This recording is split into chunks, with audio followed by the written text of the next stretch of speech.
All right, so we got the whole filibustered host team here today. We're going to be talking about something that I believe we need to discuss, not just as conservatives, but y'all know if you have watched this channel that I'm a Christian, so it's like I'm thinking about it from that perspective as well. A lot of people have been saying, JD Vance 2028, JD Vance would be a great replacement for Trump or whatever, and I know there's a lot of different views right now still as to what may go down, but I personally do not want Vance to be president.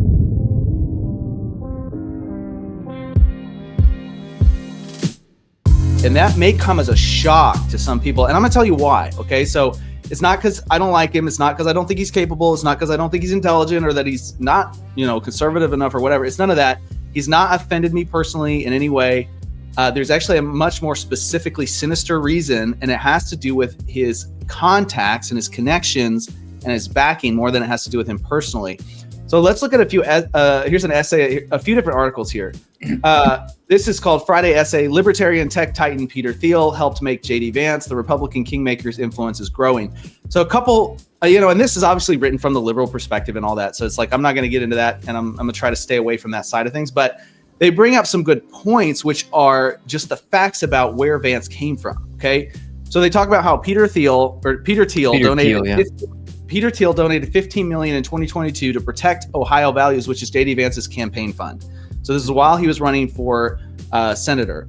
A large amount, $15 million, is a very large amount for a Senate race. It's just it is what it is, and it actually helped him win. And both sides would say that this contributed to his win. One of the things they say in this article, though, is if money matters, so do ideas, and they're trying to talk about the ideology behind Thiel, behind Vance, all that kind of stuff. And that doesn't matter as much to me as the potential risk of this combination, okay, of somebody like Thiel being in such close quarters with a potential president. So while Vance was at Yale Law, he talked about the first time that he met Thiel, which he came and he did a talk, and Vance actually later said about that talk or that lecture that it was the most significant moment of his time at Yale. And then let's jump into another one. So here's a better picture of Thiel for those that don't know what he looks like. Most people know what he looks like. Thiel was, one of the co-founders of PayPal along with Elon Musk in the early days. He's done a lot of other things, obviously. Palantir is his biggest project at the moment. Here's CBS News, the billionaire who fueled JD Vance's rapid rise to the Trump VP spot analysis. And this gives just a few more insights into their connection. So Thiel hired Vance as his at his global investment firm in 2017, and after Yale Law and a short stint at a corporate law firm, this is when he got hired, and he moved to San Francisco and got hired by this law firm, which was called Mithril Capital. There's a Lord of the Rings reference for those that follow that kind of thing. In 2019, Vance moved back to his native Ohio, where he started his own venture capitalist firm. And it sounds like he broke apart at that point, but he actually didn't, because one of the backers of that firm was Peter Thiel and some other venture capitalists that are very similar to him. So he still had the same money behind him, right? Mm-hmm. He was thinking about running for office, and with Thiel encouraging him, there's evidence of that. And then also, we all know that Vance was pretty hardcore anti-Trump at one point, and then his views, some people would say, slowly changed. I think they shifted pretty quickly. But Thiel was the one that actually brought Vance to his first meeting with Trump at Mar-a-Lago in 2021. So Thiel made that connection. Just a quick question. Was that before or after Vance was more okay with Trump? Like, was Vance still anti-Trump, or? No, it was after. So it was at the culmination of Vance's views on Trump changing. Okay. Thiel connected the two of them together, and for the first time. Yeah.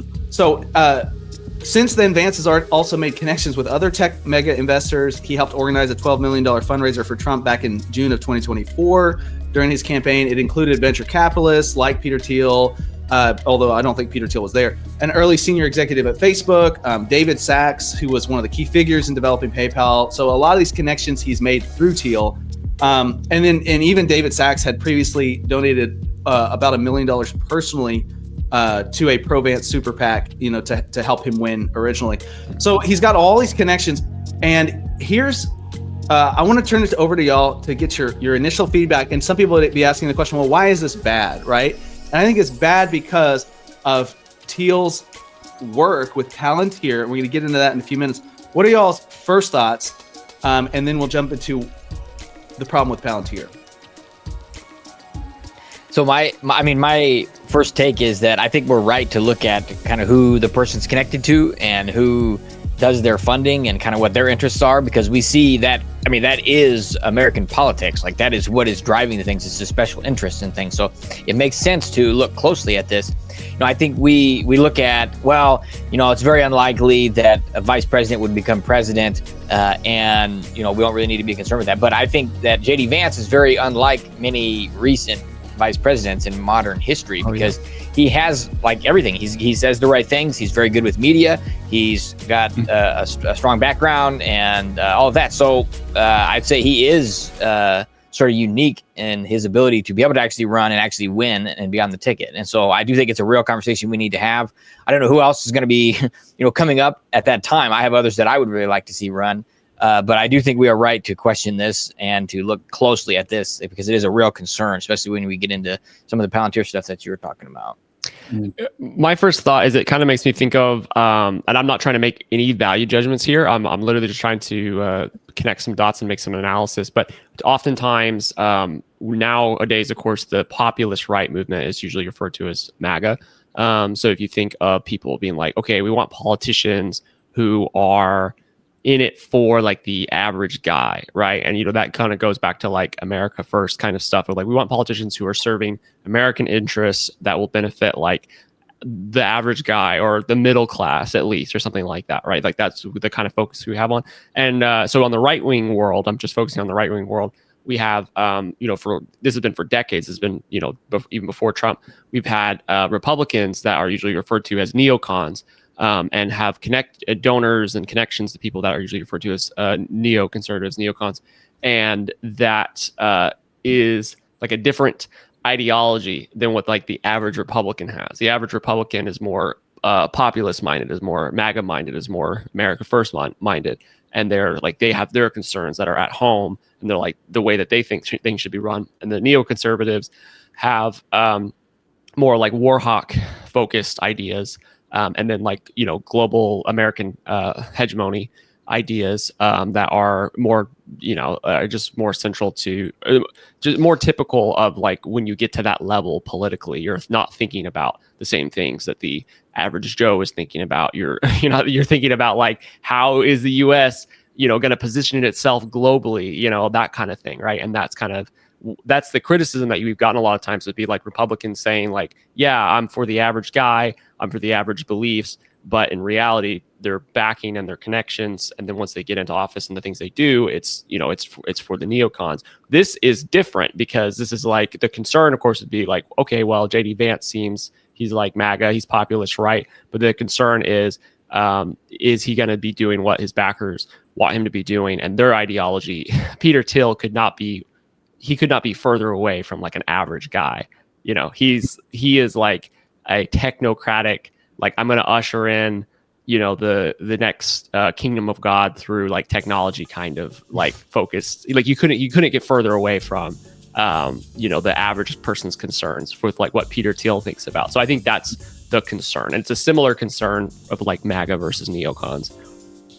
Yeah, I can't imagine like thinking that, just projecting into the future, if JD Vance were president, that Peter Thiel wouldn't have something to do with the way the government is run. That's hard to believe for me, and I want that man as far away from positions of power as possible. So it's honestly, it's not Vance so much as it is his the people he might surround himself with, because I actually really like JD Vance. I think he's super cool.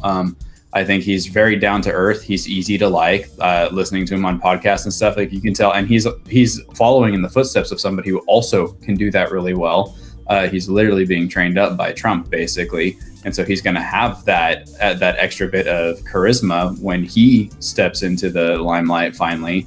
But like I said, it's really difficult to believe that he would enter into a position like that and not be influenced by Thiel and others like him and all of these big companies. Like, I just can't foresee that, with So yeah, no, I think that's a really good point, and I think I agree with you, Doug, and all the points that y'all are making, and that it is not necessarily so much a JD Vance thing as it is a Teal thing, and his ideology and kind of the reason behind what he's doing, and also what he's already doing.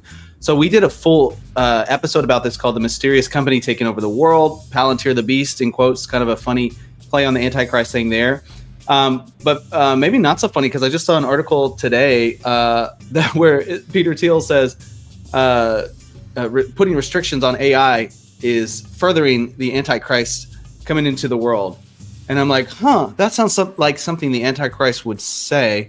But anyways, I was like, seems like it should be the other way around. It's kind of like his lectures that he gave on the Antichrist recently. I saw somebody's comments going away from it. They were like, Peter Thiel's lectures were really interesting. He was talking about this potential Antichrist figure coming into the world. They're like, I couldn't help but think the whole time though that like he kind of sounded like he was describing himself just a little bit. Like it kind of was just like this, this figure that is just like, it's just like, are you not like, you're building something that could potentially position you to be the Antichrist? It's like, yeah, it's just kind of funny.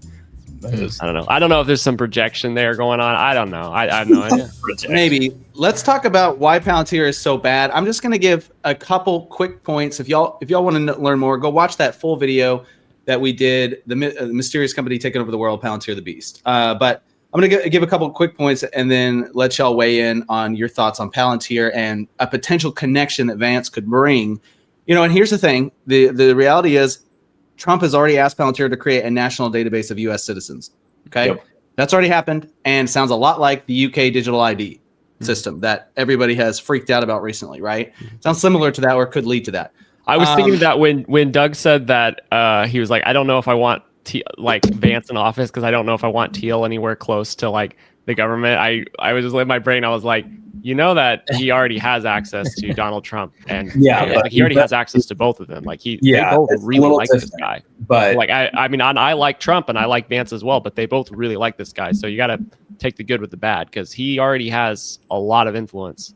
So influence, and it's not confirmed yet. So like the deals that are happening with the government, like some of them are there, some of them aren't. It's not full on yet. But I guess my point with Vance was it'd be a wide open door. Right now it would be more wide open. They're hanging out in the front yard, having a beer on the front porch. But once Vance gets in, it's like we're taking you come on in, like make yourself at home. I would say even if it's not a wider open door, what it is not is a hard turn to a different path. I mean, if nothing else, it's a solid, easy continuation of what's been doing. I didn't know that about Trump and this database. That's a little bit shocking. And the thing is, people can have good intentions with these sorts of things, but very quickly they can turn. So it's not like he needs to have evil intentions to be doing this, but the next person could. The PBD podcast talked about this and said, and essentially used the Lord of the Rings analogy, because it's Peter Thiel. And he said that Trump is like the good wizard with the power right now, who's not going to use the ring.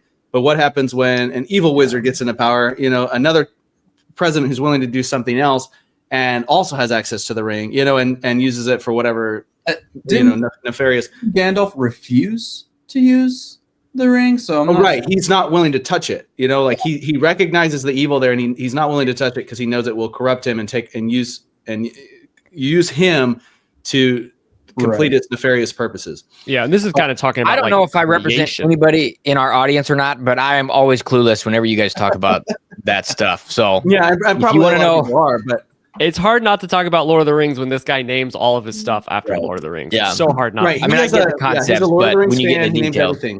Yeah. So let's jump into a couple of the problems with Palantir. Okay, just a couple things. What does it do? Surveillance and behavior prediction. So here's an example. JP Morgan used Metropolis, one of their AI systems, to monitor employee communications and alert an insider threat team when an employee showed any signs of potential disgruntlement. So they're being monitored, they're being recorded, their conversations, their emails, maybe even security cameras. I don't know, right? I don't know the full disgruntlement. Details. So if they show some disgruntlement, then they bring them in and they go, hey, it seems like you don't like us too much. It seems like you've got a negative attitude, and they're using AI to recognize that. What does it sound like? Well, it sounds a lot like Minority Report. It sounds like, and what if the government took that out of a business setting and used it nationwide, kind of like what China's doing, and said, hey, that's what people are concerned about with Palantir. It's like you could use that same system to go, wait a minute, you just talked bad about the government. It's what we're seeing happen in UK right now with people getting jailed for social media posts, right?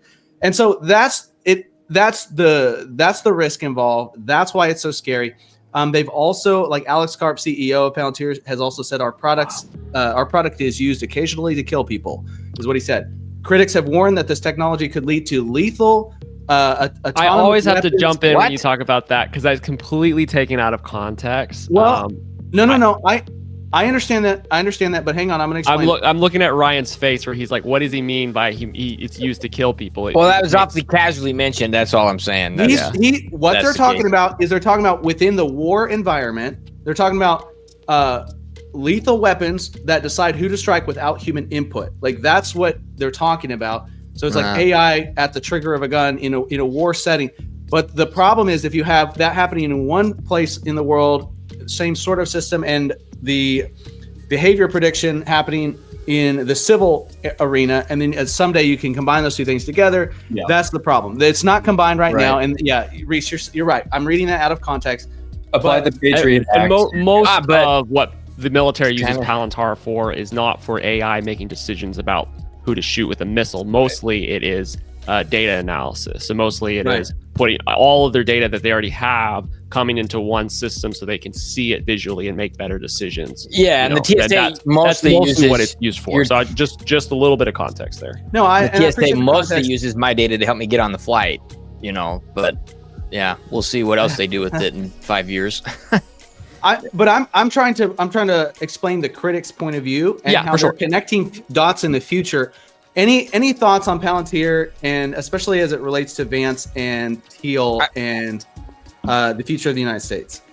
I just think that this to me is the new way that the government does things that they cannot constitutionally do is to do it through private business. Like that is what we did an episode on that recently. And there's this partnership to where they can't violate our rights in this area, but certainly private companies can do that. And so people's red flags don't go up when they see, a private company's putting this database together. Private company's doing this, private company's doing that. But it can very quickly act as an extension of the federal government. And now we have Real ID, which is something that Kristi Noem got in, which means that we don't have separate ID databases from the states now. It's a one federal database that then these states use as a driver's license. So that's a big issue in and of itself, which I don't know why she would have done that. But anyway, that's a separate issue. But it's just sort of, this is the path that it's going in. And that law was on the books or that idea of Real ID was on the books for a couple decades. And she's the one that really brought it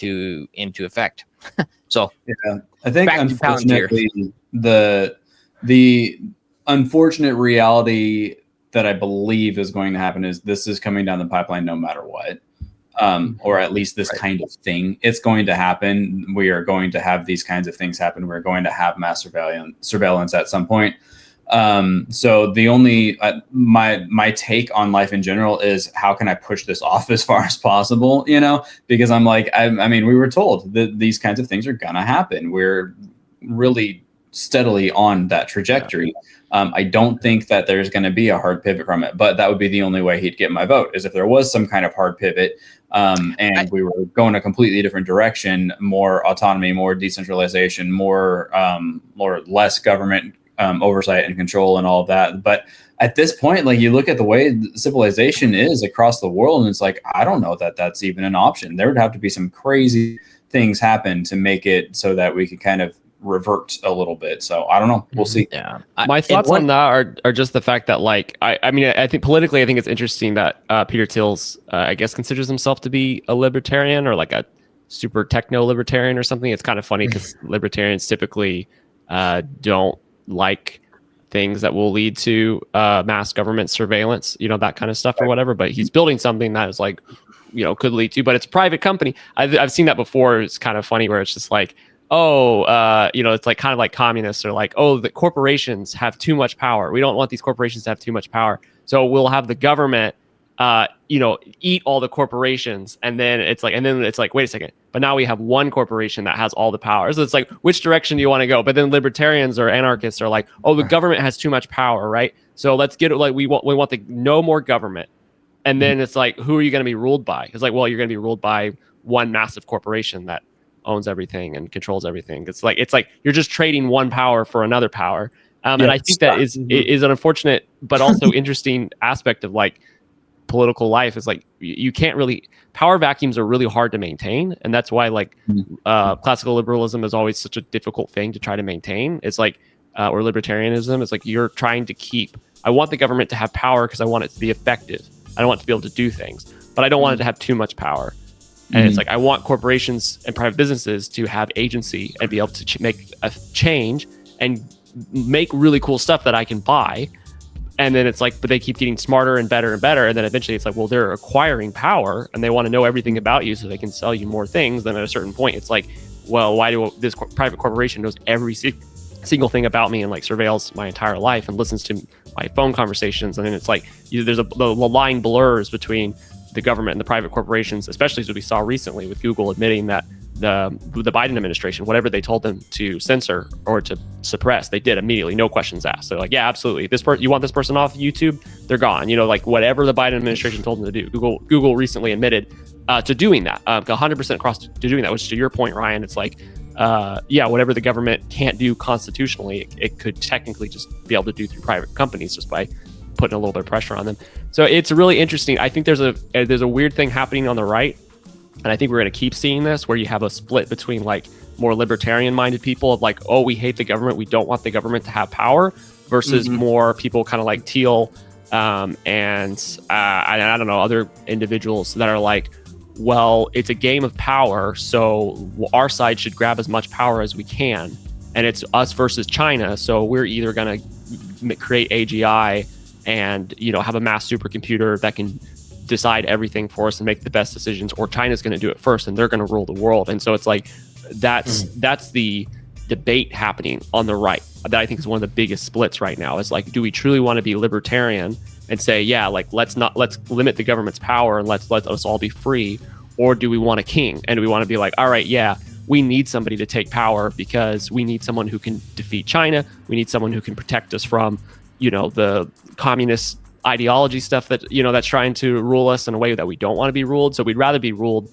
by a king we like, who's like kind of Christian or kind of traditionalist, but he's still a king. We'd rather be ruled by that than ruled by a crazy Marxist tyrannical figure. And this split is happening on the right so hardcore right now. It's so hardcore. Somehow we are a connection of people that are both on the right wing, the people that are both like libertarian and hate the government, and people that are straight up like, here's the crown, give me the king, and yes, let them rule the supercomputer. What I feel like you're describing, Reese, is you're describing the difference between us putting somebody in power and handing them the reins and saying, okay, you do the best, do what we told you to do from the start, versus we the people still having control. Like where it's like, okay, we the people have a vote. And I think when it comes to somebody like Vance, I feel like we don't have control anymore. We, the ordinary citizen, if he's truly, deeply connected with somebody like Teal. Now, I don't know where he is right now, and I don't know where he would go in the future. So it's like, it does, like, my opinion is it's subject to change, right? But right now, if he were on a primary ticket right now, I'd be picking somebody else over him. That's my view. Everybody else can, watching this, you can make up your own mind, and hopefully we can still be friends. But these are my concerns, and I think this is a very good conversation. I think it's one we're probably going to have again in the future, especially as we get closer to the 2028 run and campaign, and start seeing like who comes out of the woodwork and what kind of mix we have. At that point, Vance may retire and go off and be a mall Santa or something like that. So we may not have to worry about it. But I'll say this. I do think I'd vote for him over Gavin Newsom if it came down. Oh, any day. I think that's an important clarification for us to make here. Yeah. It is important if he did have a pretty weak reversal on his Trump stance. Right. And they can say it was the AI that did it when it accidentally starts killing people, but yeah, it's going to be better than if Newsom was there. No, I'm going to vote for Vance. If he wins the primary, I'm going to vote for him over a Democrat any day. But I will make that statement. But Probably not over another option on the right.